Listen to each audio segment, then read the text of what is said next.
খুবই ভালো টেস্টি। প্রিয় ভিউয়ার্স কে কেমন আছেন? জানাতে পারেন আমাকে আ আমাদের মন্তব্যে জানাতে পারেন আপনারা কে কেমন আছেন? আর আপনারা কি আগামীতে এসব ভিডিও চান? অবশ্যই আপনাদের মতামত জানাতে পারেন। আপনাদের ভালো লাগা জানাতে পারেন যদি ভিডিওটি ভালো লেগে থাকে আর এই ফুড ব্লগ ভিডিওটি যদি ভালো লেগে থাকে, অবশ্যই আমি চেষ্টা করব আগামীতে আরো ভালোভাবে আপনাদেরকে সুন্দরভাবে ভিডিও পরিবেশন করে আপনাদের মাঝে তুলে ধরার জন্য চেষ্টা করব।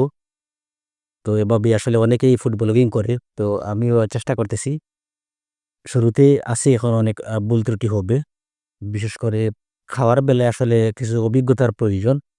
তো এগুলো আস্তে, আস্তে ঠিক হয়ে যাবে ইনশাআল্লাহ। এভাবে যদি নিয়মিত কাজ করে যেতে পারি, নিয়মিত ব্লগ ভিডিও বানাতে পারি ইনশাআল্লাহ একটা সময় এগুলো ঠিক হয়ে যাবে। এটি ভালো সুন্দরভাবে আপনাদের মধ্যে পরিবেশন করতে পারবো আশা করি। তো আপনারা অবশ্যই অনুপ্রেরণা দিবেন।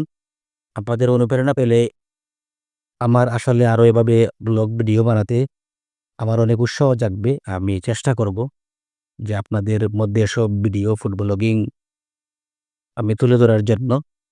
আসলে আমরা বাইরে অনেক সময় খাবার-দাবার করে থাকি অনেক ভালো।